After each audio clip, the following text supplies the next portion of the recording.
properties of solution which depends on amount of solute present in the solution, not upon nature.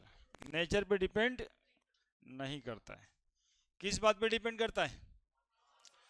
Amount पे। पहला qualitative properties कौन सा? Relative lowering in vapour pressure. दूसरा elevation in boiling point. तीसरा और चौथा होने वाला है ऑस्मोटिक प्रेशर। तो क्वालिटेटिव प्रॉपर्टीज ऑफ सॉल्यूशन का क्वालिटेटिव प्रॉपर्टीज ऑफ सॉल्यूशन का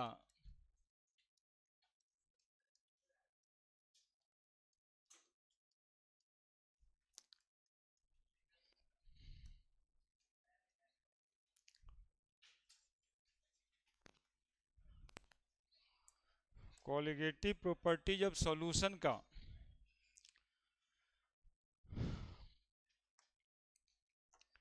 चौथा प्रॉपर्टीज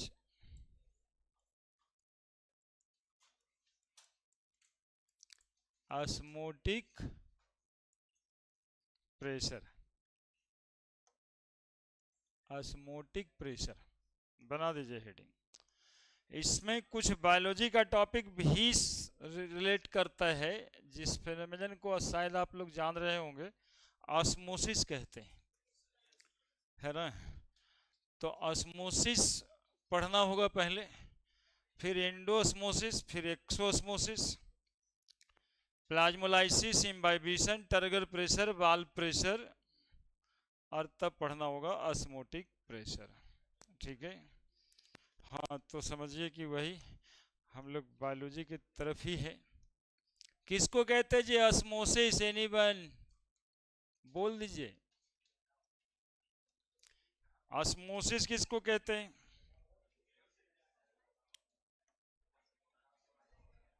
पूरा बोलिए।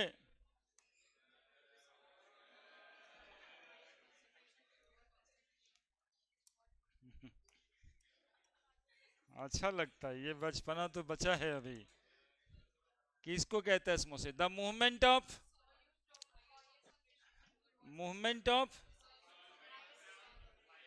ये जो सॉल्यूट कह रही है, सॉल्यूट मूव करता है जी, सॉल्वेंट मूव करता है। सॉल्वेंट यानी वाटर ही मूव करेगा। कहां से कहां मूव करता है? हाई कंसंट्रेशन से लोअर कंसंट्रेशन। सॉल्यूट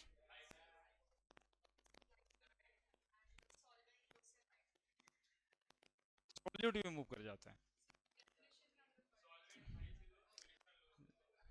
मतलब डिफिनेशन में आप लोग पढ़े थे कि सॉल्यूट भी मूव कर जाएगा, मन करेगा तो सॉल्यूट मूव कर जाएगा, मन करेगा तो सॉल्वेंट भी मूव कर जाएगा, ऐसे पढ़े थे। तब एक लाइन बोलिए, बहुत इंपॉर्टेंट सवाल है जी, दोनों में जगह पे आ सकता है। बायोलॉजी केमिस्ट्री दोनों जगह पे आ सकता है। दो चीज बताना होता है, इसमें ध्यान रखना होता है, मूवमेंट किस चीज का होता है और कहां से कहां होता है। अब देखो, solution low concentration solution to high concentration solution भी एक शब्द है, और high water concentration to low water concentration भी एक शब्द है। एकदम फिक्स करो, क्योंकि चार ऑप्शन में छोड़ेगा कुछ नहीं, चारों बात लिखा रहेगा। अब देखो हम ही बताते हैं, मूवमेंट ऑफ सॉल्वेंट और water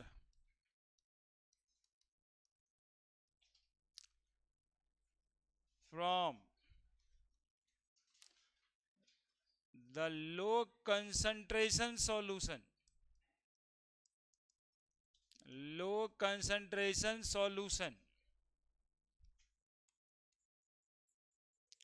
to high concentration solution.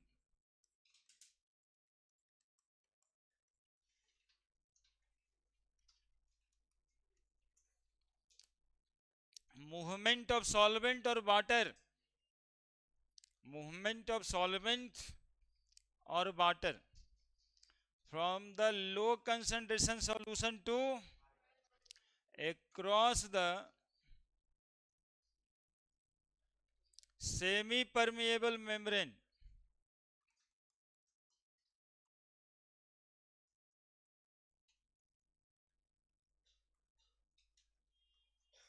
until the concentration of both sides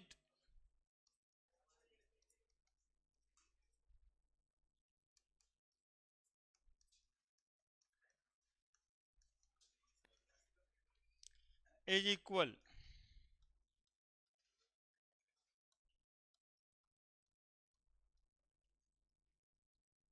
Phenomenon known as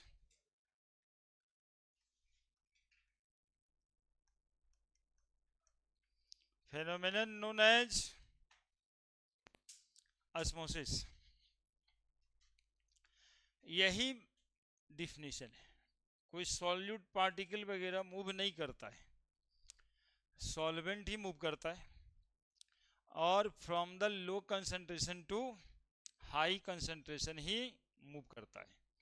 और ये बात एक और तरीके से लिखा जाता है,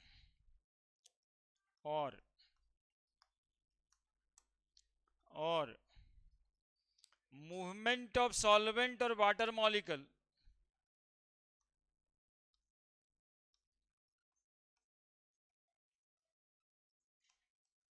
movement of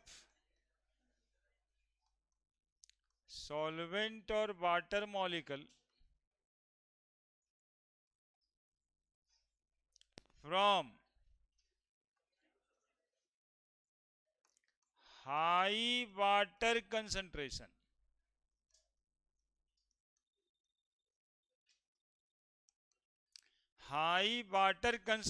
solution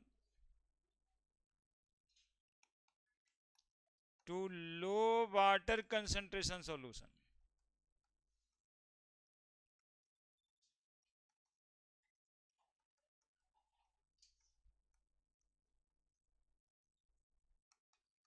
Across the semi-permeable membrane. Across the semi-permeable membrane.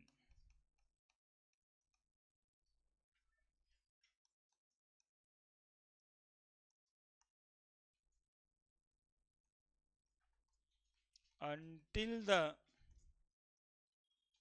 water concentration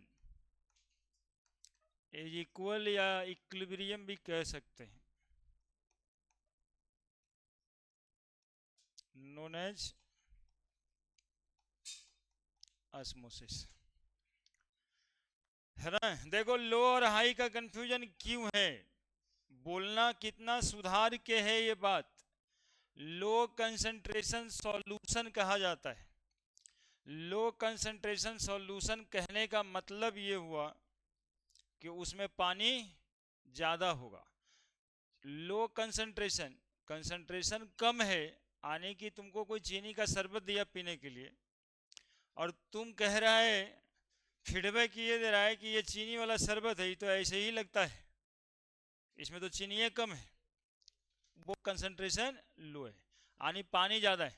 नहीं, दो सब बोलता है ना, चीनी कम है, या कहते हैं खाली पनिए दे दिए यार.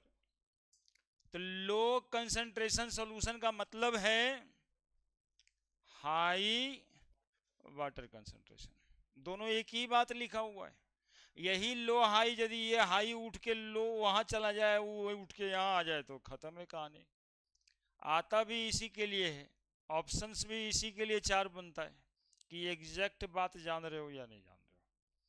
तो इसको फील कर लो थोड़ा कि लो कंसंट्रेशन सॉल्यूशन कहा है, इसका मतलब इसमें वाटर का कंसंट्रेशन ज़्यादा होगा. लो कंसंट्रेशन सॉल्यूशन का मतलब हाई वाटर कंसंट्रेशन. और सेमी परमेबल मेम्ब्रेन के बारे में क्या ख्याल है आप लोगों का. सॉल्वेंट मॉलिक्यूल ही क्यों पास करता है, सॉल्यूट क्यों नहीं पास करता. इतनी सारी बातें हैं इसमें. ये सब बातें जानने से ही क्वेश्चन बनेगा ये छोटे से आसान से टॉपिक से। टॉपिक तो आसान ही होता है लेकिन आपको ऑप्शंस फंसाने जैसा आ जाता है।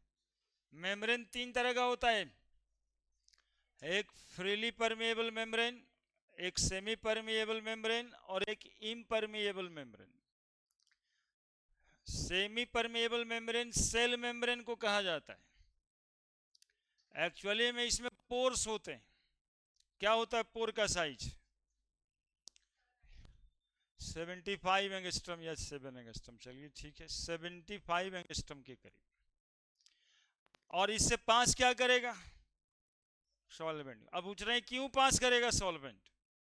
तो एक्चुअली में सॉल्वेंट मॉलिक्यूल का साइज ही 75 एंगस्ट्रम से कम होता है। इससे यदि बड़ा होगा तो वो सॉल्यूट ही होगा, इसलिए सॉल्यूट पास नहीं करेगा। ठीक है। इम्परमिएबल मेम्ब्रेन जिसमें कोई पास ना करता है, और फ्रीली परमिएबल मेम्ब्रेन दादाजी का धोती होता है जिसमें चाय छान के वो पी लेते थे हमारे दादाजी। मतलब है कि चाय छानने के लिए अलग से छानने की जरूरत नहीं पड़ती, धोती पहने रहते थे, वो कोरा से वो छान लेते थे। उसमें कुछ होता था ऐसा कि कुछ चाय पत्ती का पार्टिकल भी निकल के चला जाता था, तो उसका क्या है, वो तो घुलेगा नहीं, वो तो चाय में जाके नीचे बैठ जाएगा, तो इतना सा छोड़ दिया जाएगा बाद में। हमारे कहने का मतलब है फ्रीली परमिएबल मेम्ब्रेन में सॉल्वेंट पार्टिकल पास करता तो है ही है, साथ साथ में सॉल्यूट पार्टिकल भी पास कर जाता है। उसी को कहते हैं फ्रीली परमिएबल मेम्ब्रेन, जिसमें सॉल्यूट और सॉल्वेंट दोनों पास करता है। समझ गए? घर में जो चाय छानने वाला है उसमें देखिएगा चाय नहीं गिरता नीचे, खाली वो चाय गिरता, चाय छानने वाला में सब होश में है। ठीक है, लिखिए लिखिए लिखिए, फिर बनाते हैं, फोटो वोटो बना देंगे सब हम। तो ऑस्मोसिस मतलब ये आसान, बहुत ही आसान, 9 से पढ़ना है आपको, लेकिन जितना में अभी हम आपसे बात कर रहे हैं ना जिन जिन मुद्दों पे, वही मुद्दा बनेगा। ठीक है, और उसको आप क्लियर होना चाहिए।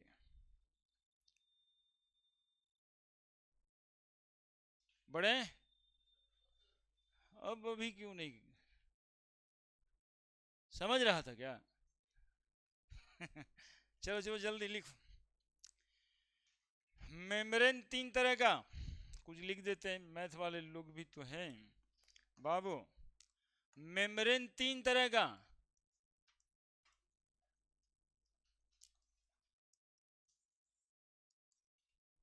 डिफिनीशन नहीं लिखेंगे, थोड़ा समझ लेना ज्यादा। फ्रीली परमिएबल, इसको परमिएबल मेम्ब्रेन भी कहा जाता है, सिंपल। फ्रीली हम जानबूझ के जुड़े हैं। सेमी परमिएबल, ये सेमी है जुड़ा हुआ ना, इसलिए उसमें फ्रीली जोड़ दिए। सेमी परमिएबल को सेलेक्टिव परमिएबल भी कहते हैं।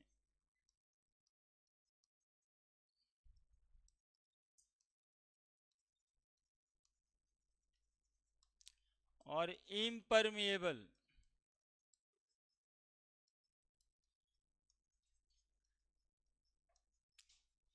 अब आप देखो, semi permeable membrane, freely permeable membrane क्या होता है? ये एक लाइन जो बनाए उसी को मेम्ब्रेन समझिएगा। ठीक है, ये जो लाइन बनाए उसी को मेम्ब्रेन समझिएगा। ये हुआ मेम्ब्रेन। अब इसमें जो है ना सॉल्यूट भी पास करे, सॉल्यूट भी पास करने का मतलब है दोनों तरफ जाए आएगा, सॉल्वेंट भी जाएगा दोनों तरफ, तब उस मेम्ब्रेन को फ्रीली परमिएबल बोलेंगे। सेमी परमिएबल मेम्ब्रेन किसको बोलेंगे? तो जिसमें सॉल्यूट पास करे कि नहीं करे? सॉल्यूट पास नहीं करे, जिसमें सिर्फ क्या पास करे? सॉल्वेंट पास करे, which area of only solvent. और इम्परमिएबल मेम्ब्रेन हो गया जिसमें सॉल्यूट भी पास नहीं करे और सॉल्वेंट भी पास ना करे। समझ जाओगे, समझ जाओगे। सेमी परमिएबल मेम्ब्रेन में एक्चुअली में क्या होता है, क्या बताया इसमें, पोर्स होते हैं, ऐसे ऐसे इसमें छेद होता है, ऐसे ऐसे। कितना एंगस्ट्रम का, 75 एंगस्ट्रम। एक एंगस्ट्रम में कितना मीटर। आप जब पढ़ना शुरू किए थे ना 10वां में 9वां में, तब होमोजेनियस मिक्सचर और हेट्रोजेनियस मिक्सचर था। होमोजेनियस मिक्सचर ट्रू सॉल्यूशन को कहते थे। हेट्रोजेनियस मिक्सचर दो तरह का था, कोलाइडल सॉल्यूशन और सस्पेंशन। तो ट्रू सॉल्यूशन के पार्टिकल साइज 10⁻⁻10 मीटर या उससे कम होते। कोलाइडल सॉल्यूशन के पार्टिकल साइज 10⁻⁻, देखो भूला जाते हो, जितना बड़ा होते जाते हो भुलाते जाते हो यार तुम लोग। कोलाइडल सॉल्यूशन में जो पार्टिकल होता है उसका साइज, ये अभी वो पूछता है, 10⁻⁻6 टू 10⁻⁻9 मीटर, -10 मीटर यहाँ पहुंच जाएगा, ट्रू सॉल्यूशन के लिए पहुंच जाएगा। और यदि 10⁻⁻6 मीटर से बड़ा तो वो सस्पेंशन होगा। ठीक है, तो ये कितना एंगस्ट्रम हुआ, 75 एंगस्ट्रम। सॉल्वेंट ही अलाउ होगा चूंकि इसका साइज 75 एंगस्ट्रम से कम होता है, इसका साइज बड़ा होता है। इसका दो एग्जाम्पल बताओ सेमी परमिएबल मेम्ब्रेन के। अब जानने वाला एग्जाम्पल सेल्यूलोज एसीटेट और सेल्यूलोज नाइट्रेट। अरे जिस तरह से अभी क्वेश्चंस आ रहे हैं ना, उस तरह से ये सब भी आ जाएगा, ये सब लिखल है एनसीईआरटी बुक में। सेमी परमेबल मेम्ब्रेन का example cellulose acetate, cellulose nitrate. इसको कॉमर्शियल सेमी परमेबल मेम्ब्रेन कहते हैं, कॉमर्शियल यूज का सेमी परमेबल मेम्ब्रेन। बाकी जो लैब में मिलेगा, पार्चमेंट पेपर, ये लैब का semi permeable membrane. Cell membrane, cell membrane कैसा मेम्ब्रेन होता है, ये बायोलॉजी का मेम्ब्रेन। एग मेम्ब्रेन, एग में मेम्ब्रेन होता है, देखा है तुम लोग, एग में मेम्ब्रेन होता है देखा है, कौन सा कहां पे होता है ये, उजला वाला कवच जो है ना उसको हटाने के बाद एक लेयर होता है, वो एग मेम्ब्रेन किसका एग्जाम्पल है, सेमी परमेबल मेम्ब्रेन का। ये दो एग्जाम्पल ज्यादा रखिएगा, यही ऑप्शन बनता है ना। आप खोजते रह जाओगे, cell membrane, egg membrane, parchment paper नहीं मिलेगा, ये सब बचपन में था ही। ये सेल्यूलोज एसीटेट और सेल्यूलोज नाइट्रेट मिल जाएगा। ये एक्चुअली में एक और नाम इसका बता दें आपको, हम रेयन, रेयन भी कहते हैं। और ये बिहार बोर्ड में पूछेगा, उसमें सेल्यूलोज एसीटेट सेल्यूलोज नाइट्रेट लिखा नहीं रहेगा, उसमें रेयन लिख देगा, सेमी परमेबल मेम्ब्रेन। एक्चुअली में ये केमिकल कंपोजिशन है इसका। और इम्परमिएबल मेम्ब्रेन में जनरली सेल वॉल आता है।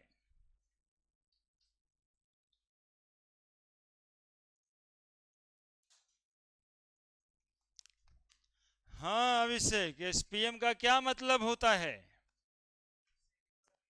अरे वाह, ये तो होश में रहता है, सुनता है इसका मतलब।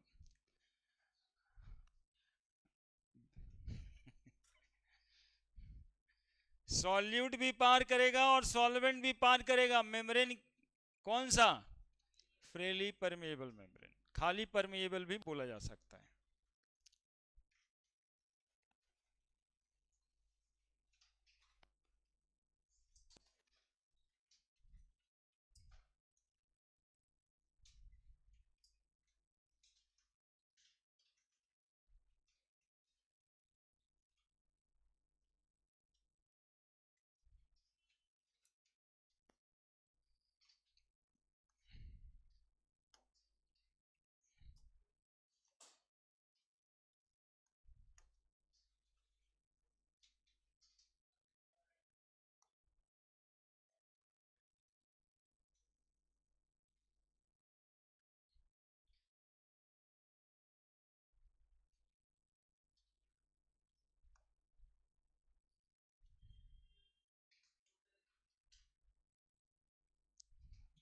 कॉमर्शियल सेमी परमेबल उधर जनरली सेल वॉल है ना, सेल वॉल इम्परमेबल मेम्ब्रेन होता है। अरे इम्परमेबल मेम्ब्रेन होता है इसीलिए इक्वेटिक ऑर्गेनिज्म पानी में रह के सड़ता नहीं है। हम लोग या जो इधर टेरेस्ट्रियल लोग हैं वो पानी में डाल दिया जाए सड़ने लगेगा नहीं। जैसे आप कभी एक्सपीरियंस किए होंगे, काम करने वाले लोगों को पैर में उंगली के बीच पानी लग जाता है, तो जो पानी लग गया है, फफूंदी लग गया, वो किसके वजह से? ज़्यादा पानी में रह के काम करने से, है ना।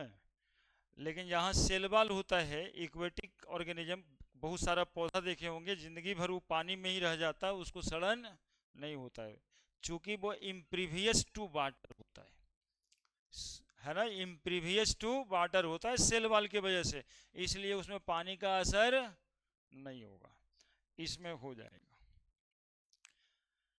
बड़े बड़े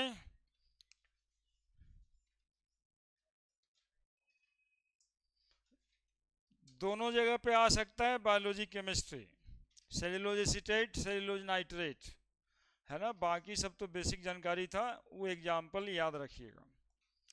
चलिए देखिएगा ये क्या क्या बातें हुई।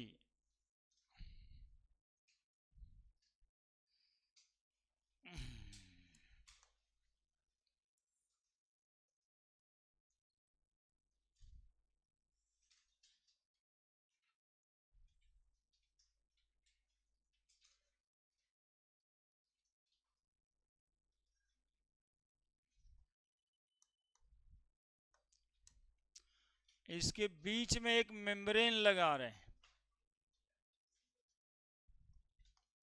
यही है सेमी परमिएबल मेम्ब्रेन, ठीक है। इधर में रखे हैं हम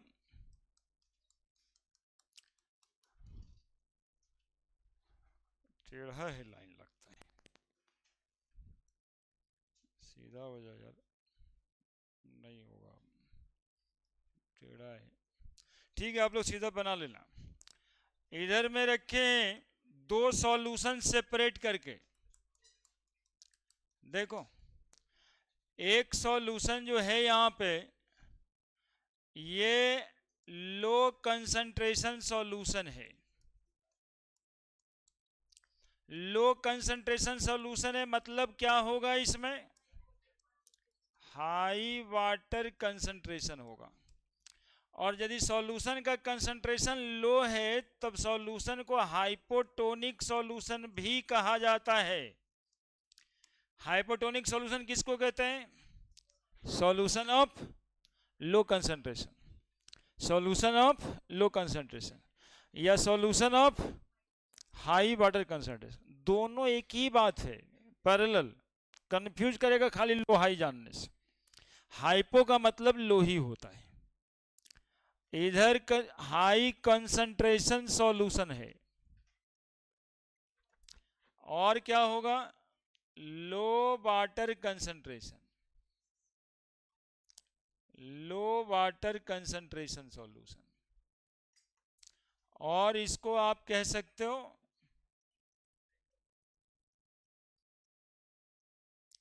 हाइपरटोनिक सॉल्यूशन, ठीक है।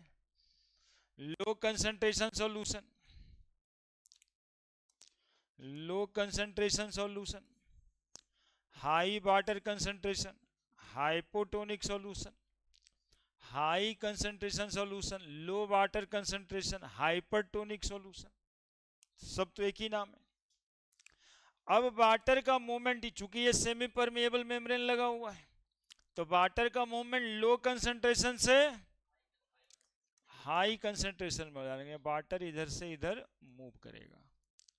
सुनते रहना, क्यों मूव करेगा, क्या बताए थे अभी, इसमें पोर्स होता है 75 एंगस्ट्रम का। जब बाबू पोर होता है तो वाटर इधर से इधर जा सकता है, तो इधर से इधर नहीं आ सकता, पोर से तो दोनों तरफ आ सकता जा सकता क्या। लेकिन नेट मूवमेंट वाटर का लो कंसंट्रेशन से, तो खाली वाटर मूवमेंट नहीं, नेट वाटर मूवमेंट, है ना, नेट वाटर मूवमेंट लिखा जाता है, खाली वाटर मूवमेंट नहीं। मतलब कि दो ऑप्शन बनाया है ऑस्मोसिस में, एक में मूवमेंट ऑफ वाटर और एक में नेट मूवमेंट ऑफ वाटर लिखा है, तो कौन सही ज्यादा होगा?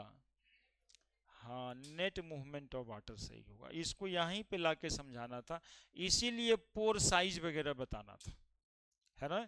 खाली ये पोर से इसका मतलब पानी इधर से उधर जाएगा तो उधर से इधर काहे नहीं आएगा? पानी को दिमाग थोड़े होता है, तो इधर से इधर जाएगा, उधर से इधर भी जाएगा। लेकिन ज्यादा पानी किधर से किधर जाएगा? क्यों? क्योंकि इधर वाटर ज्यादा है, तो ज्यादा पानी है तो कम पानी की तरफ जाएगा ही, तो हमेशा होता है, ज्यादा पानी है तो कम पानी की तरफ जाएगा। ठीक है, तो नेट मूवमेंट ऑफ वाटर। ठीक है, जब दोनों तरफ कंसंट्रेशन बराबर हो जाएगा सॉल्यूशन का, तो क्या वाटर मूव नहीं करेगा?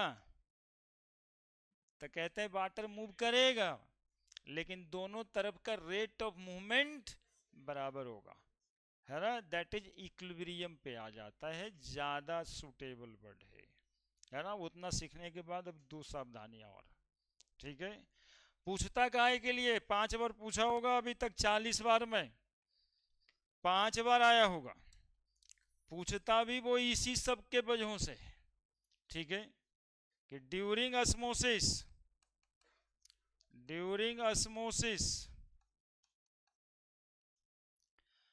नेट मूवमेंट ऑफ वाटर, अलग से अब डिफिनीशन लिखना है, थोड़ा जानना है तो ऊपर वाला डिफिनीशन भी चलेगा। During osmosis net movement of water occurs from hypotonic solution to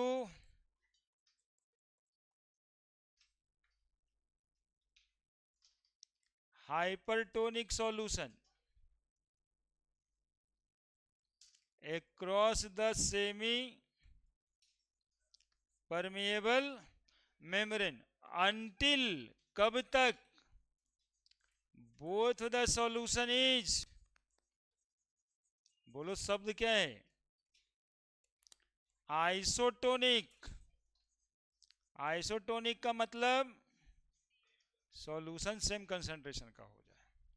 ठीक है, जब सॉल्यूशन आइसोटोनिक हो जाएगा, जब सॉल्यूशन आइसोटोनिक हो जाएगा तो वाटर का मूवमेंट रुक जाएगा क्या? In isotonic solution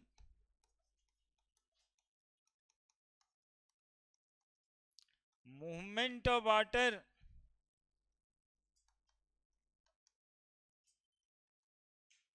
is in equilibrium, is in equilibrium, does not stop। खास करके इस बात पे ध्यान दीजिएगा, चूंकि आजकल क्वेश्चन ट्रू और फॉल्स है, ट्रू और फॉल्स वाला क्वेश्चन ज्यादा भारी होने लगा है, क्योंकि उसमें चारों स्टेटमेंट, चारों का ज्ञान आपको होना चाहिए। पिछले दिन देखिए नीट वाले क्वेश्चन में एक वो क्वेश्चन ऐसा था जिसमें दो में मोलरिटी निकालना था, ऑप्शन ए में निकलवाना, मोलरिटी, और तीसरा था मछली जल की रानी है, हाँ, aquatic species more comfortable in cold water, ये भी ऑप्शन में था। और 5 ऑप्शन था जिसमें बताना था कौन कौन सही है ना। तो सवाल उस तरह से फेरा बढ़ा रहा है, सवाल तो आसानी है, लेकिन 55 सेकंड का जो टाइम लिमिट है उसमें करना, ये सब ये सब पर ध्यान देना होगा, ये आने के बाद होता है।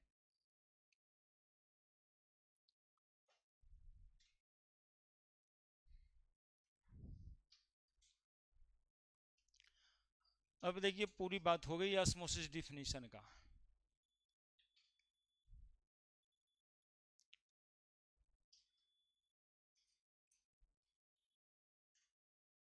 ऐसे तो ये सब ऑस्मोसिस को हल्के में ले लिया था। अच्छा, ऑस्मोसिस है ना,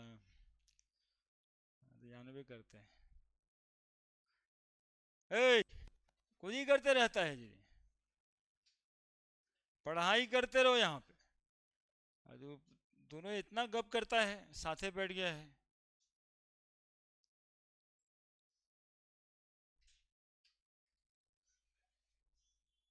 संडे को 15 न्यूमेरिकल बनाए थे तिवारी जी, आप लोग तो। हाँ वही, जेई का 15 क्वेश्चन बताए।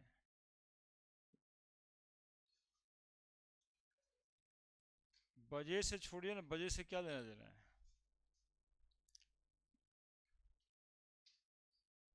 तुमको पता नहीं था।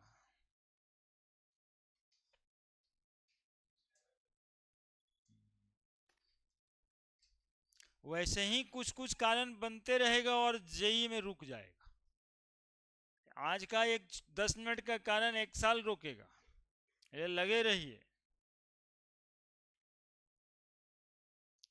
पूरी बात लिख दीजिए। क्या दिक्कत है किसी को, पूछो। मैं वाटर क्यों मूव करेगा, कारण पता चल गया। सेमी परमियल मेम्ब्रेन क्यों लेना है, पता चल गया। हाइपोटोनिक हाइपरटोनिक पता चल गया। वाटर का मूवमेंट क्या होता है पता चल गया। खाली लो से हाई में ही जाएगा ऐसा नहीं है, वो नेट जाएगा, है ना। अब 2 लीटर पानी इधर से इधर जा रहा होगा तो 1 लीटर पानी इधर से इधर आ रहा होगा, ये होगा। ऐसा नहीं है कि पानी खाली उधरे जा रहा होगा, ठीक है। चूंकि वो पोर्स है, पानी छेद है, तो पानी तो जा ही आएगा ही ना। लेकिन जब ऑस्मोसिस जब तक होगा, जब तक नेट मूवमेंट ये होता रहे, तो इस डिफिनीशन को, इस डिफिनीशन में यदि movement of net water molecule या नेट सॉल्वेंट लिखा हुआ एक ऑप्शन आए तो ज्यादा करेक्ट नेट मूवमेंट वाला होगा, है ना। यहीं पर लिखा है नेट मूवमेंट ऑफ वाटर या नेट मूवमेंट ऑफ सॉल्वेंट, है ना। ये ज्यादा करेक्ट होगा। ये उस समय की बात है जब 4 ऑप्शन आए और एक में नेट मूवमेंट लिखा रहे, एक में सिर्फ मूवमेंट लिखा रहे, तो कितना इसमें डिफिनीशन में स्ट्राइकिंग पॉइंट है। नेट मूवमेंट, किसका मूवमेंट, सॉल्वेंट का मूवमेंट, कहां से, लो कंसंट्रेशन से। सेमी परमिएबल मेम्ब्रेन तो चलिए ठीक है, याद रहता है ना। ये लो और हाई, ये सब पॉइंट पे दिमाग रखना है। चलिए, ऑस्मोसिस 2 तरह का होता है बच्चा। ऑस्मोसिस कितने तरह का, ऑस्मोसिस कितने तरह का, 2 तरीके का, ठीक है। अब देखो भाई, केमिस्ट्री है, बहुत सारे लोग, ये लो कंसंट्रेशन सॉल्यूशन है और वहां पर आपको इतना क्लियर क्लियर लो कंसंट्रेशन सॉल्यूशन नहीं लिखा है, लिखा है 0.5 मोलर सॉल्यूशन है, और इधर लिखा है 1.5 मोलर सॉल्यूशन है। हाई कंसंट्रेशन लो कंसंट्रेशन के जगह पे 0.5 1.5 मोलर लिख दिया है। इसका मतलब भी तो वही है, ये लो कंसंट्रेशन है और ये हाई कंसंट्रेशन है। तो ये सब बातों पर भी ध्यान रखना है। ऑस्मोसिस 2 तरह का होता है। One is Indo osmosis, other is exosmosis, ठीक है। अब देखो, कभी चना को पानी में फूलने दिया, किशमिश को पानी में फूला हुआ देखा है, बादाम भी देखा होगा, ये सब में इंडोस्मोसिस हो रहा है। Movement of water into the cell, movement of water into the cell, है ना। बहुतों बार इस तरह से सवाल आता है कि एक सेल है यहाँ पे और ये सेल का नाम भी रख दे रहा है आजकल, ये RBC placed in A solution, ऐसे लिख रहा है। कभी कभी अंडा को भी प्लेस्ड इन सॉल्यूशन, ऊपर वाला कवच हटा करके, है ना, अंडे को प्लेस्ड इन सॉल्यूशन। ये एक्चुअली में जो फेनोमेनन है ना, एक भाई साहब डिस्कवर किए थे, एनिमल ब्लैडर को पानी में रखा था। एनिमल ब्लैडर, एक्चुअली में यूरिनरी ब्लैडर किसका रखे थे पता है, पिग का। वो इतना फूल गया पानी में रखने की वजह से, तो डिस्कवर किए ये फिनोमेनन कि ऐसी एनिमल ब्लडर इतना काहे फूल जा रहा है पानी में। तो देखे कि भाई वो उसमें जो प्रोसेस है ऑस्मोसिस का हो रहा है, movement of water into the cell. ये सेल है, सेल का ये वाला यदि सेल लिख देते हैं तो ये सेमी परमिएबल है, लिखने की जरूरत पड़ती नहीं। और ये सेल के अंदर जो सॉल्यूशन है यहाँ पे साइटोप्लाज्म कहते हैं। जितना भी सेल होगा उस सब जगह तो होगा ही ना, है ना। ये हाइपरटोनिक है। कैसा सॉल्यूशन है? हाइपरटोनिक सॉल्यूशन है। और बाहर में जो रखा हुआ है ये हाइपोटोनिक है। अब बताओ मूवमेंट ऑफ वाटर कहां से कहां होना है? तो इनटू द सेल हो जाएगा। वाटर का मूवमेंट इनटू द सेल होगा या नहीं होगा? वाटर मूव कर जाएगा इनटू द सेल। अब देखो एक इस तरह से एक मुरझाया हुआ सेल रखेंगे इस तरह से, और वो तन के इतना फूल जाएगा, है ना। इस फेनोमेनन को एक्चुअली में बायोलॉजी में इम्बाइबिशन बोलते हैं, है ना। इम्बाइबिशन बोलते हैं। सेल स्वेल कर जाता है, ठीक है।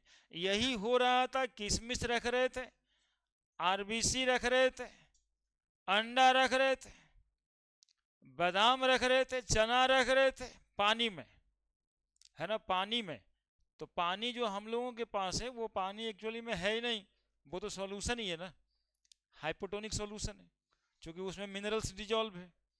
खाली पानी की बात तो डिस्टिल्ड वाटर में होती है ना, जो इंजेक्शन देने के समय में सूखा वाला पाउडर में पड़ता है, तो डिस्टिल्ड वाटर वो होता है। लेकिन हम यदि वाटर बोल रहे हैं तो नॉर्मल जो पीने वाला पानी है, तो नॉर्मल जो पीने वाला पानी है वो हाइपोटोनिक सॉल्यूशन है, केवल वाटर नहीं है। सेल के अंदर हाइपरटोनिक है। तो इस फेनोमेनन को हम क्या बोलेंगे?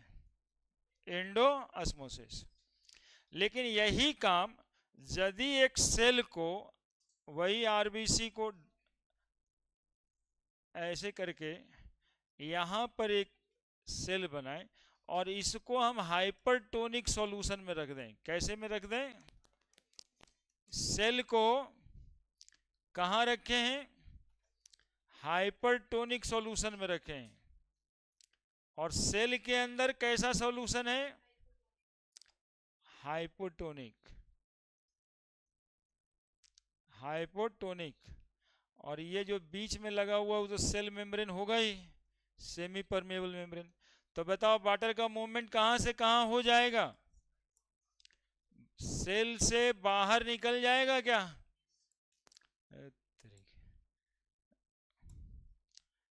सेल से बाहर निकल जाएगा क्या?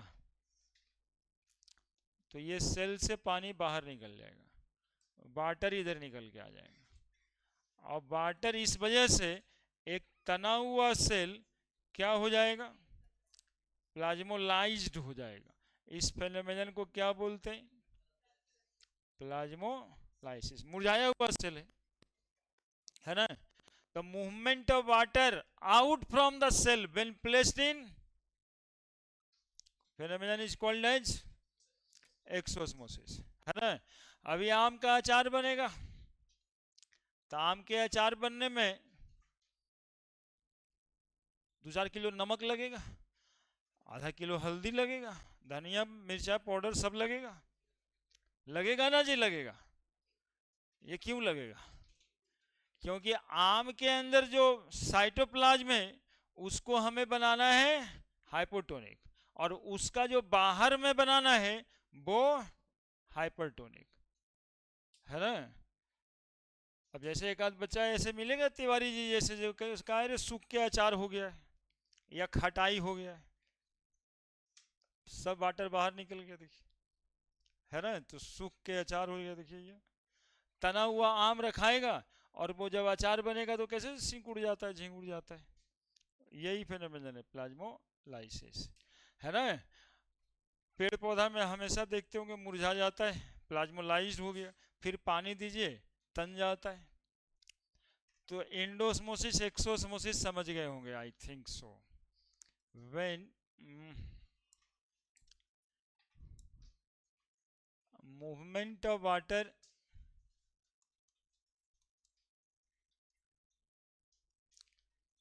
into the cell when placed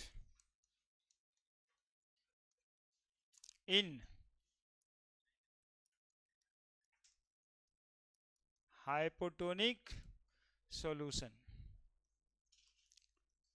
Movement of water out from the cell है ना, और मूवमेंट के बजाय ज्यादा सुटेबल क्या शब्द होता है? हाँ, net movement of water out from the cell कब? When placed in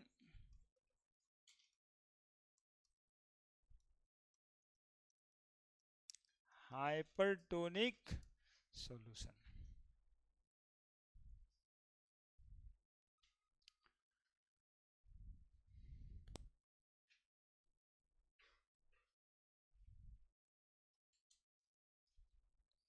Endosmosis result in imbibition, cell swelling. Exosmosis result in plasmolysis, cell shrinking.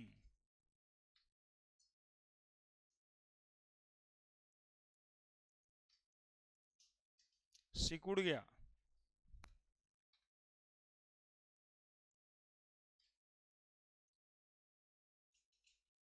Cell swelling, फूल गया.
एसर्शन रीजन्स में ये सब भी बातें आती हैं. एक चीज बताओ, ये जो अचार बना जिसको खटाई बोलते हो, हाँ खटाई अचार को बोल रहे हैं. जैसे तुमको बोले ना अभी सूख के खटाई हो गया है, तो जिसको अचार या खटाई बोलते हैं वो यदि बना हुआ है वो भी खाने वाला सामान है, लेकिन चलता ही सालों साल है, मतलब 2 साल तक. बाकी खाने वाला सामान तो खराब हो जाता है. ये कैसे? प्रिजर्वेटिव अब ऊपर से डाले हैं? अरे यही प्रिजर्वेटिव है भैया, यही मेथड ऑफ प्रिजर्वेशन है.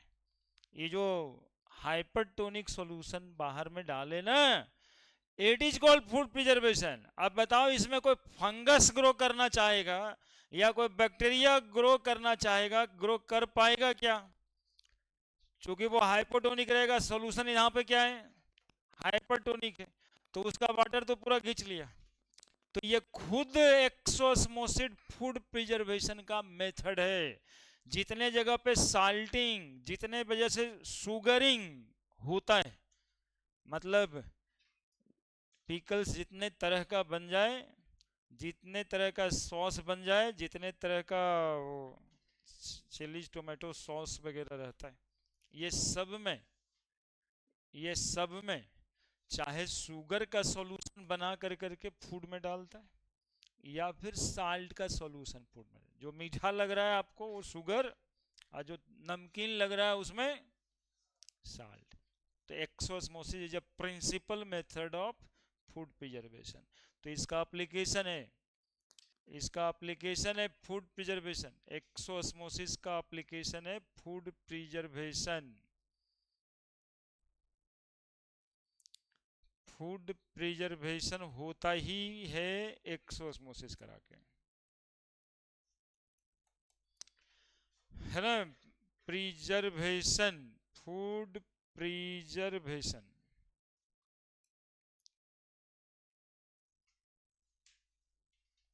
कौन कौन सा मेथड बताए? सॉल्टिंग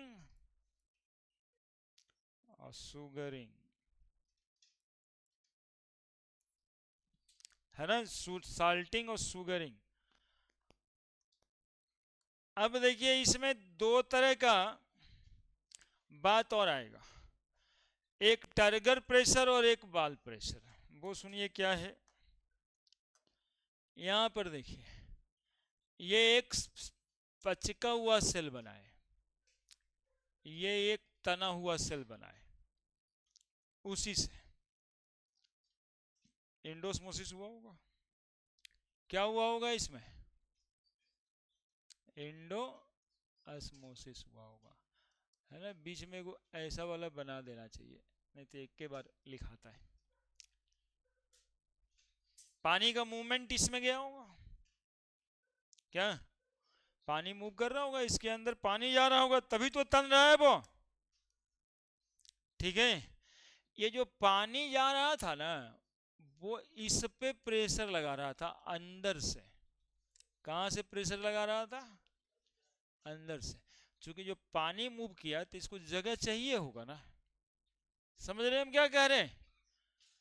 तो ये जो प्रेशर बना रहा है इसको बोलते हैं भाई टर्गर प्रेशर। टर्गर प्रेशर क्या बोलते हैं? गर में शायद जी ओ आर ही होता है, turgor pressure. G O U R भी लिखेंगे, नहीं गड़बड़ है। ये अमेरिकन इंग्लिश में T U R G O R, Bihari में चलता है T U R G O U R, है ना। हाँ, अब वेपर हम लोग लिखते हैं V A P O U R, NCERT में भी यही लिखा है, लेकिन जब जब यूट्यूब पे डालते V A P O U R तो वो गलती कर देता है और सही में सजेशन ही देता है। वही टारगर में भी तभी बताए कि दोनों चलता है। टारगर प्रेशर अंदर से लगा। अब देखो न्यूटन भाई साहब लगे हुए हैं, वो कह दिए थे पहले से ही कि every action has equal and opposite reaction. यदि आप किसी को मार रहे हैं तो चोट बराबर आपको भी लगेगा। तो अंदर से जब ये प्रेशर लगा रहा है बचपन टर्गर प्रेशर, तो उधर से अपोजिंग फोर्स भी तो लग रहा होगा। वो अपोजिंग फोर्स को हम लोग कहते हैं वॉल प्रेशर, है ना। इसी फोर्स को कहते हैं वॉल प्रेशर। तो दो तरह का प्रेशर बनाता है इंडोस्मोसिस, टर्गर प्रेशर और वॉल प्रेशर। अब बताओ, ये सेल को हम श्रिंक सेल लिखें, सिकुड़ा हुआ सेल, मुरझाया हुआ सेल, इसको हम क्या लिखे? Turgor cell. क्यों टर्गर लिखे? तो टर्गर इसलिए लिखे कि सर इसमें टर्गर प्रेशर ज्यादा है, बाल प्रेशर कम है ना, तब तना हुआ है। इसमें श्रिंक क्यों है? ये बाल प्रेशर ज्यादा है इसलिए झिंगुर गया है। तो टर्गर प्रेशर कम है और बाल प्रेशर ज्यादा है। जेई का क्वेश्चन है, जेई का क्वेश्चन यहां पे है कि इंडोस्मोसिस occurs when turgor pressure is less than वाल प्रेशर, है ना। कब होता है एंडोस्मोसिस? जब टर्गर प्रेशर कम होगा और वाल प्रेशर ज्यादा होगा, तब कौन सा फेनोमेनन होगा? एंडोस्मोसिस। अब बताओ, अगली बार आने वाला है कि यदि सेल को हम पानी में ही रखे हुए हैं और सेल अभी तक दोनों तरफ कंसंट्रेशन बराबर नहीं हुआ है और पानी में ही रखा हुआ है, तो बताओ टर्गर प्रेशर बढ़ेगा? क्योंकि एंडोस्मोसिस हो रहा है छेद के वजह से, वो तो पोर्स है, पानी तो घुसेगा, कंसंट्रेशन नहीं है, तो अल्टीमेटली क्या होगा? सेल ब्रस्ट कर जाएगा। क्या बोले, समझ में आया? टर्गर प्रेशर वाल प्रेशर के बराबर हो चुका है, सेल पूरी तरह से तना हुआ है और अभी भी कहाँ रखा हुआ है? वो पानी में ही रखा हुआ है, कंसंट्रेशन बराबर नहीं हुआ है। तो कंसंट्रेशन बराबर नहीं हुआ तो पानी तो अंदर जाएगा, और पानी अंदर जाएगा तो क्या बढ़ेगा? टर्गर प्रेशर बढ़ेगा, और टर्गर प्रेशर बढ़ेगा, अब वाल प्रेशर मैनेज कर नहीं पाएगा, तो सेल क्या करेगा? ब्रश कर जाएगा, है ना। जब टर्गर प्रेशर वाल प्रेशर के बराबर है और उसको हम अनइक्वल कंसंट्रेशन में रखे हैं, तब की बात है कि सेल ब्रश कर जाएगा। तो केस 1, एंडोस्मोसिस अकर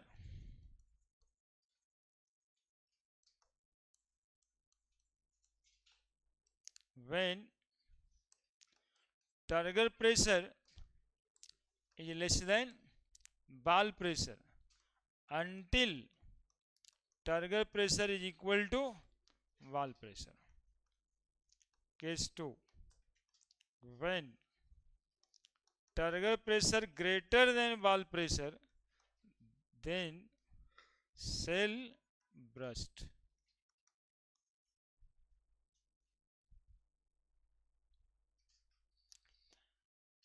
पढ़िए रवि बाबू, पढ़िए, पढ़ने से ही जो है ना अच्छा होता है। ऑस्मोसिस था, एंडोस्मोसिस, सब तो समझा हुआ ही था, अब खाली ऊपर से ही टर्गर प्रेशर और वाल प्रेशर थोड़ा समझ लेना था। अब आने वाला है ऑस्मोटिक प्रेशर।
लिख दिया?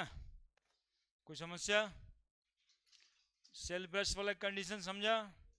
टर्गर प्रेशर बढ़ जाएगा वाल प्रेशर से, एंडोस्मोसिस होता रहेगा, तब क्या होगा? सेल ब्रश कर जाएगा। तो एंडोस्मोसिस का भविष्य कब से कब तक? तो टर्गर प्रेशर लेस देन वाल प्रेशर से स्टार्ट होगा, और कब तक होगा? टर्गर प्रेशर वाल प्रेशर के बराबर न हो जाए। अब यहाँ पे कंसंट्रेशन यदि मैनेज नहीं हो रहा है, बराबर नहीं हो रहा है, तो सेल क्या हो जाएगा, ब्रस्ट हो जाएगा। ठीक है। लीच देखा है तुम लोग, लीच कैसे मरता है? कौन सा फेनोमेनन होगा? लीच के बॉडी में जो वेस्कुलर सिस्टम प्रेजेंट होता है वो ऐसा होता है कि जहां से दबाव वो वहीं से दब जाता है, जहां से दबाव वहीं से दब जाता है। यानी जोक पे तुम यदि पैर से कुचलना तो कुचलाएगा नहीं वो, कुचला तो मर जाता। अलग से जो है, अरे कभी ट्राइयो नहीं मारना, नहीं तो उल्टा होकर चिपक जाएगा तुम्हारे बॉडी में और वो ब्लड सक करता है। हाँ, तो उसके लिए नमक रखना पड़ता है उसको मारने के लिए, है ना। तो फेनोमेनन कौन सा? अरे जोक मारने में कौन सा फेनोमेनन लगेगा? हाँ,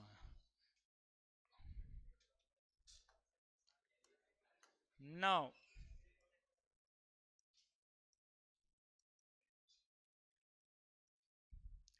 osmotic pressure.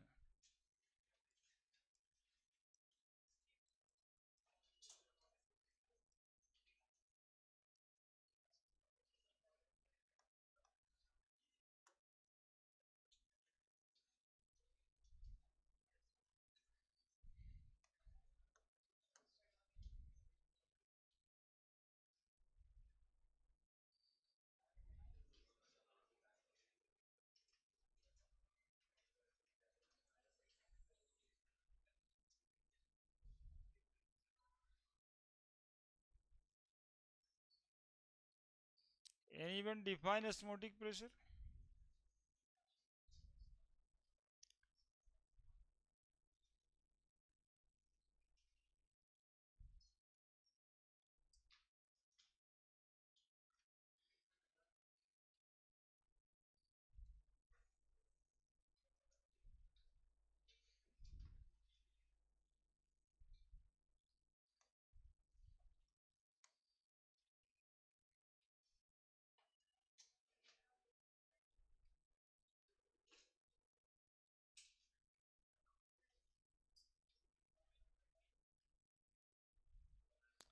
Anyone define osmotic pressure?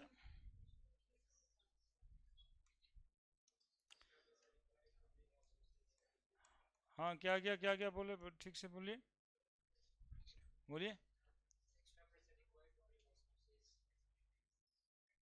ठीक है बोल रहे, मतलब क्या?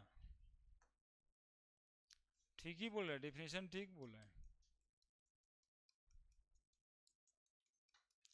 डिफिनेशन एकदम ठीक बोल रहा है वो। ऑस्मोसिस को इक्विलिब्रियम पे ला देगा। काहे डर डर डर के काहे बोल रहा है? कॉन्फिडेंस से बोलना चाहिए। ज्यादा और कम पानी नहीं रखा है, एक तरफ हाइपोटोनिक सॉल्यूशन रखें, दूसरी तरफ हाइपरटोनिक सॉल्यूशन रखें, ज्यादा कम ना रखें। ठीक है। बीच में क्या लगाए? वाटर का मूवमेंट किधर से किधर? Net movement. वाटर का नेट मूवमेंट ही दिखाते हैं, वैसे तो मूव कर ही रहा होगा। यही हो रहा है ऑस्मोसिस, यही सेटअप में यही ऑस्मोसिस होगा। देखते रहना, हम कुछ बोलने वाले हैं। पानी इधर से इधर आएगा नेट, तो वाटर का लेवल इधर बढ़ेगा, वाटर का लेवल इधर बढ़ेगा। पहले से बोले थे कम बेसी नहीं रखें, कम बेसी नहीं रखें, आपके सामने ही दिखा रहे हैं। इधर से कुछ वाटर का लेवल घटेगा, ठीक है। सॉल्यूशन का कंसेंट्रेशन अभी बराबर नहीं हुआ है, वाटर का मूवमेंट इधर से उधर होगा। क्या यहां पे ये पिस्टन लगा हुआ है, दिखाई दे रहा होगा तुमको, क्या लगा हुआ है? पिस्टन, जो एटमॉस्फेरिक प्रेशर पे है, एट एटमॉस्फेरिक प्रेशर P, ठीक है। वाटर तो इधर से इधर ही जा रहा है, बढ़ जा रहा है, बोलो ना जी। यहाँ पे पिस्टन लगा हुआ है, तो वाटर इधर से इधर जा रहा है, यहाँ पे, अरे तो कैसे जाएगा? यहाँ तो पिस्टन लगा हुआ है, तब कैसे जाएगा? बोलो, कैसे जाएगा? पिस्टन को धकेल के जाएगा, यही ना? तो ये बोलना था ना, यहाँ तो भर दिए, अब कहाँ जाएगा पानी? नहीं। तो अब देखिए, ये ओझा जी पकड़ा है। ओझा जी को हम बोले ना कि देखिए वाटर का मूवमेंट जो है अभी भी हो ही रहा है, अब ये पानी पिस्टन को धक्का दे रहा है, तो ऐसा करो कि पिस्टन को डिस्प्लेस होने मत दो। क्या करेगा? पिस्टन को पकड़ के रखेगा ऊपर से, ठीक है। ओझा जी पिस्टन पकड़े हुआ है एकदम से, बोले वाटर का मूवमेंट होगा क्या? कितना प्रेशर लगा रहे हैं ओझा जी यहाँ पे? कितना प्रेशर लगा रहे हैं? बोले जितना प्रेशर से सर ये पानी धक्का दे रहा होगा ना, उतना ही प्रेशर लगा रहे होंगे। नहीं, बाहर से लगाना पड़ा प्रेशर, बाहर से लगाना पड़ा प्रेशर, ताकि ये पानी का मूवमेंट हो कि ना हो? ना हो, पानी का मूवमेंट नहीं हो, क्योंकि यहां जगह ही नहीं है। वाटर का नेट मूवमेंट रोक दिया गया, वाटर का नेट मूवमेंट, ऑस्मोसिस रुक गया। तो जो ओझा जी प्रेशर लगाए ना, उसी प्रेशर को बोलेंगे हम ऑस्मोटिक प्रेशर, है ना? इसीलिए ये भाई साहब बोल रहा था एक्स्ट्रा प्रेशर, तो एक्स्ट्रा प्रेशर कौन लगाएगा? कोई लगाएगा ना, इसीलिए तुम पकड़ा गया था उस समय। मिनिमम एक्स्ट्रा प्रेशर कहा जाता है, minimum extra pressure which required to stop the phenomenon of osmosis, सीधा, या minimum extra pressure which required to movement of water is in equilibrium called as osmotic pressure। वो मिनिमम एक्स्ट्रा प्रेशर क्या होगा वो समझ में आया? क्या होगा समझ में आया? Minimum extra pressure. वही मिनिमम एक्स्ट्रा प्रेशर समझाने के लिए हम इतना देर से ये फोटो बनाए और पानी का मूवमेंट इधर से उधर जा रहा है, क्योंकि डिफिनीशन रट्टा रहता है सबका, लेकिन समझ नहीं आता है कि मिनिमम एक्स्ट्रा प्रेशर क्या है या एक्स्ट्रा प्रेशर क्या हुआ। अब बिल्कुल समझ आ गया होगा कि भाई वाटर का मूवमेंट कैसे रोकेंगे। रोकेंगे, रुक जाएगा कि नहीं रुक जाएगा? क्योंकि यहाँ पिस्टन लगा दिए, जो एटमॉस्फेरिक प्रेशर P पे पहले से प्रेजेंट है। अब चूंकि दोनों तरफ आइसोटोनिक नहीं है, तो वाटर का मूवमेंट तो होगा। अब वाटर का मूवमेंट होगा, यहाँ जगह है ही नहीं, तो पानी तो प्रेशर लगाएगा कि भैया हमको और आना है, नहीं आने देना है तो आप लगाइए। यदि पकड़ लिए और नहीं हो रहा है मूवमेंट, तो ऑस्मोटिक प्रेशर हुआ। कभी कभी ऐसा भी हो सकता है कि वाटर का इतना ज़्यादा काइनेटिक एनर्जी से आ रहा हो कि आप पकड़े हैं तो उससे नहीं बर्दाश्त हो रहा है, तो उछल के बैठ जाइएगा कि नहीं बढ़े तो नहीं देंगे, उठे तो हम ना देंगे यहाँ से, ठीक है। तो वो जो पकड़ के एकदम चाप दिए, उसी को कहते हैं ऑस्मोटिक प्रेशर। ये ऑस्मोटिक प्रेशर कितना होगा ये किस बात पर डिपेंड करेगा जी? तो सुनिए कैसे डिपेंड करेगा, सुनिए कैसे डिपेंड करेगा। अभी तो मेन बात आ रहा है, क्वालिटेटिव प्रॉपर्टी ये क्यों है। इधर वाटर आ रहा है, अभी अभी आप देख रहे थे कि वाटर यदि इधर आ रहा है और प्रेशर से आ रहा है तो पकड़ लिए हैं, और प्रेशर से आ रहा है एकदम जोर से पकड़ लिए, बोला और प्रेशर से आ रहा है, मेरे सब कूदा के बैठ गया उस पर। लग रहा है ना प्रेशर ज्यादा, जितना पानी आ रहा है जितना प्रेशर से ये आ रहा है उतने प्रेशर ज्यादा ऊपर लगा रहे हैं। क्यों ज्यादा प्रेशर से आ रहा है? बोले सर जितना ज्यादा ये कंसंट्रेटेड होगा ना, उतना ज्यादा प्रेशर लगाएगा। This pressure is called as suction pressure. इसको बोलते हैं, बोलो बोलो बोलो, हाँ हिंदी में बोलते हैं चूसक दाब। हाँ, सक्शन का मतलब होता है वो सक कर रहा है, वो सक कर रहा है। ये वाला कंसंट्रेशन क्या कर रहा है, बोलो ना जी, सक कर रहा है। तो जो प्रेशर लगा रहा है सक करने के लिए उसको क्या बोलेंगे, सक्शन प्रेशर। यही सक्शन प्रेशर हम लोग बोरिंग में भी डालते हैं, सक्शन प्रेशर के लिए ही बोरिंग डालते हैं और वहां पे पाइप डालते हैं। तो एक्चुअली में यहाँ जो हम सक्शन कह रहे हैं गांव जाते जाते सेक्शन हो जाता है, बोला सेक्शन पाइप पर डालना है। यहाँ जो सक्शन वो सक्शन पाइप है। ये पानी, ये कंसंट्रेटेड सॉल्यूशन क्या कर रहा है, पानी को सक कर रहा है। जितना ज्यादा सक्शन प्रेशर लगाएगा उतने ही ज्यादा हमको ऊपर से ऑस्मोटिक प्रेशर लगाना पड़ेगा। तो ये डिपेंड करेगा कंसंट्रेशन पे। दूसरा और कौन बात पे डिपेंड कर सकता है, तो बोलेंगे सर टेम्परेचर पे। क्यों, क्योंकि टेम्परेचर बढ़ाओगे तो काइनेटिक एनर्जी मॉलिक्यूल का बढ़ जाता है, और काइनेटिक एनर्जी बढ़ेगा, ठीक है, तब भी आपको ऊपर से। तो दो बात पे डिपेंड करता है, एक कंसंट्रेशन पे और एक टेम्परेचर पे। कंसंट्रेशन पे डिपेंड करता है ऑस्मोटिक प्रेशर, इसीलिए इस प्रेशर को हम, ऑस्मोटिक प्रेशर को हम कॉलिगेटिव प्रॉपर्टी कहते हैं, क्योंकि ये भी amount of solute dissolve in this solution पे डिपेंड किया। ठीक है, तो चलिए फोटो बनाइए, इधर डिफिनेशन लिखते हैं। The minimum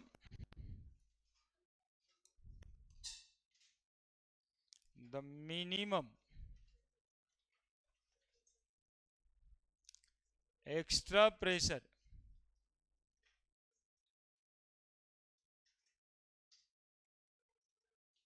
which required to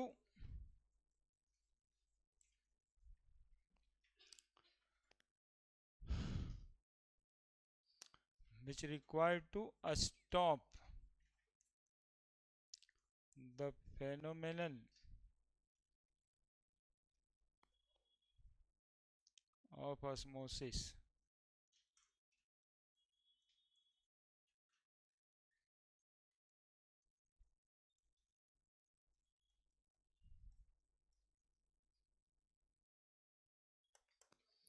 The minimum extra pressure,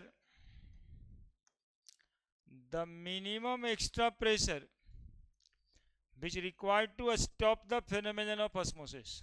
सीधा स्टॉप, ऑस्मोसिस तो नहीं होगा, क्या वाटर मूवमेंट भी नहीं होगा, क्या वाटर मूवमेंट होगा कि नहीं होगा, क्योंकि यहाँ पर तो पोर्स है, तो पोर्स है तो पानी तो आ जाएगा, लेकिन नेट पानी नहीं जा पाएगा, क्योंकि यहाँ तो पिस्टन लगा हुआ है।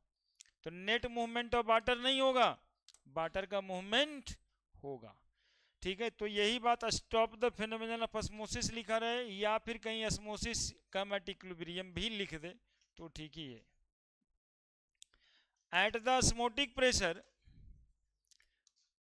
ऑस्मोटिक प्रेशर का सैंबल क्या होगा, हाँ ये जो पाई हम कहाँ लगाए, तो ओझा जी लगाए, एक्स्ट्रा प्रेशर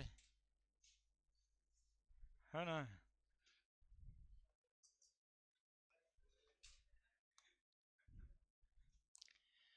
तो at osmotic pressure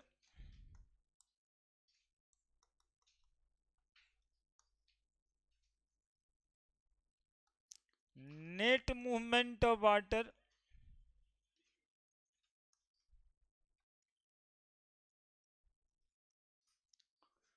come at equilibrium, या फिर इक्विलिब्रियम ही लिख रहे हैं तो नेट लिखने का जरूरी ना है। Movement of water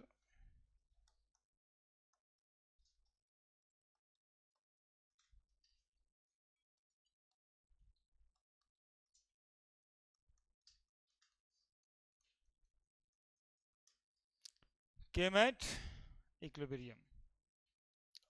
At osmotic pressure, movement of water came at equilibrium. Net movement of water does not occur. At osmotic pressure,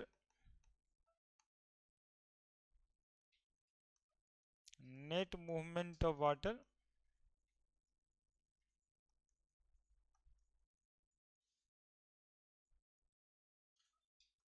does not occurs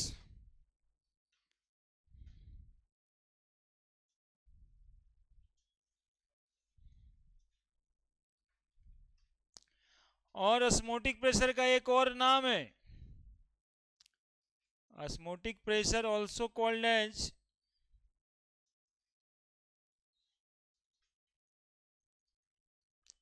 hydrostatic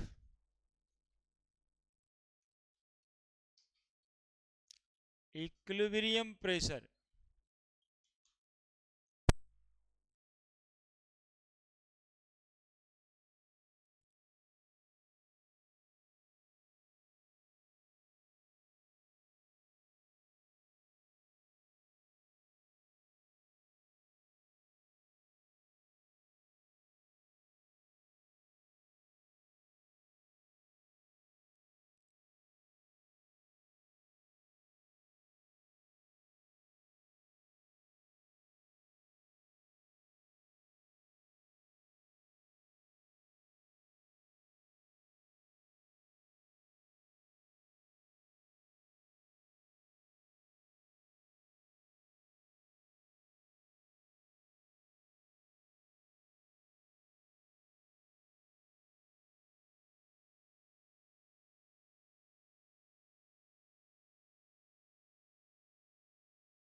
machine रहता था ना कान में सुनने वाला है वो।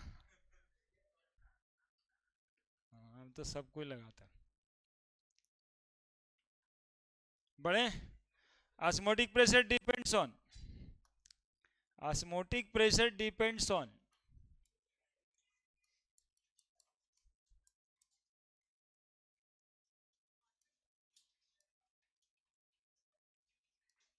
क्या हो गया, ऑस्मोटिक प्रेशर डिपेंड्स ऑन, पीछे जाएं,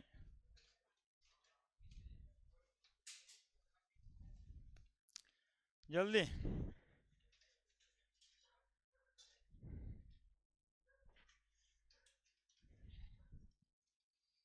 ऑस्मोटिक प्रेशर डिपेंड्स ऑन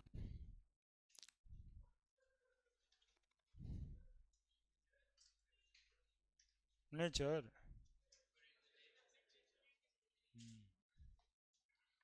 पहला concentration, concentration of solution,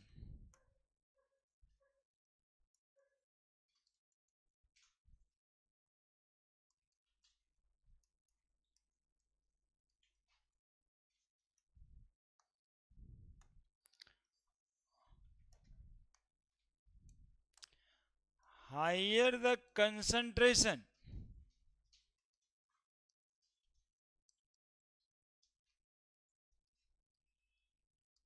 of solution,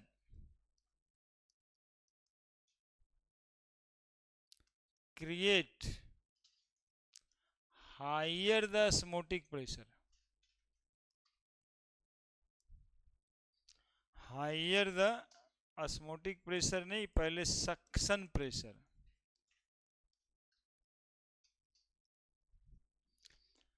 higher the concentration of solution create higher the suction pressure on water,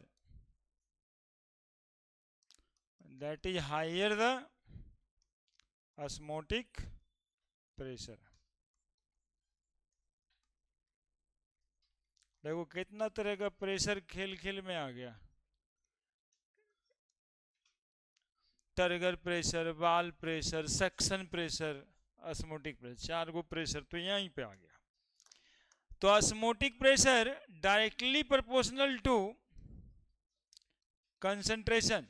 concentration को मोलरिटी लेना है यहाँ पे, है ना। मोलरिटी मोल फ्रैक्शन तो लेते थे दो ग्रुप में, यहाँ पे कंसंट्रेशन किस चीज में लेना है, molarity. That is equal to number of mole by volume in litre, ठीक है। और दूसरा टेम्परेचर। टेम्परेचर इसलिए कि काइनेटिक एनर्जी, चूंकि मूवमेंट है, वाटर का मूवमेंट है,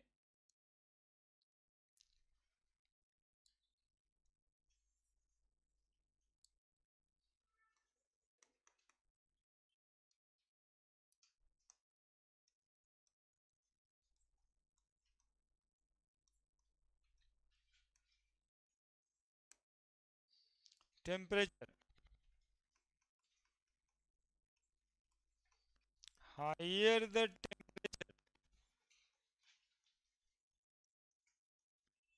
हायर द काइनेटिक एनर्जी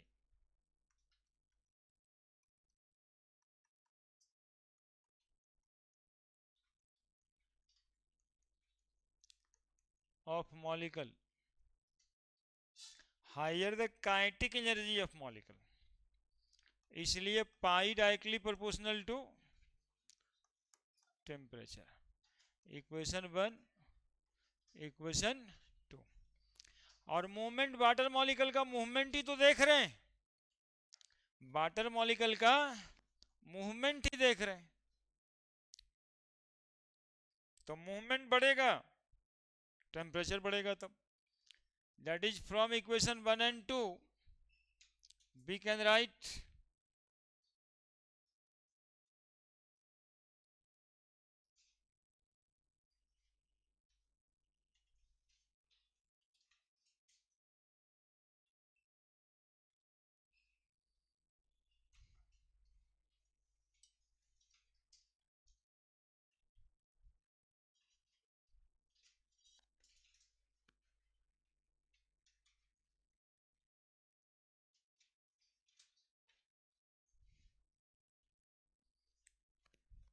बढ़े।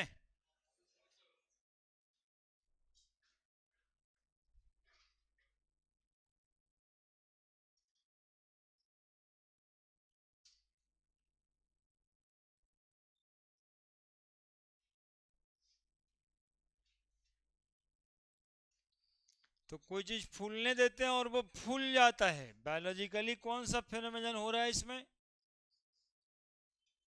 अंडा को पानी में रखिएगा, छीलने के बाद फूल जाएगा। कौन सा फेनोमेनन होगा, चना में, किशमिश में, बादाम में, सब में क्या हो रहा है, एक पौधे के जड़ में 2-3 किलो नमक डाल देंगे, क्या हो जाएगा, क्या हो जाएगा, एक्सोस्मोसिस। जानते हो ऐसे ही कैसे आज से 15-20 साल पहले बच्चा समझता था खेती कर लेंगे, बाबूजी 4 किलो यूरिया देते हैं कट्ठा में, तो उधर 2 मन होता है गेहूँ, तो हम 4 किलो यूरिया के बजाय हम 5 किलो दे देंगे, 6 किलो दे देंगे, तो एक, तो यूरिया ज़्यादा दे देने से पैदावार ज़्यादा हो जाएगा क्या, क्या होगा। हाँ, चूँकि यूरिया साल्ट है और ये जितना भी फर्टिलाइजर है, ये सब यदि पौधे में ज़्यादा अमाउंट में चल गया तो उपज ज़्यादा नहीं होगा, उल्टा ही पौधा ही जल जाएगा, क्योंकि फेनोमेनन किस चीज़ का हो जाएगा, एक्सोस्मोसिस। तो ये सब बात पे ध्यान देना है। तो फ्रॉम इक्वेशन 1 and 2 बढ़े ना, फ्रॉम इक्वेशन 1 and 2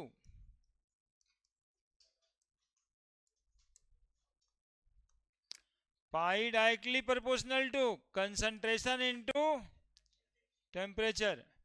पाई बराबर लिखने के लिए एस लिखते हैं बच्चा, where S is solution constant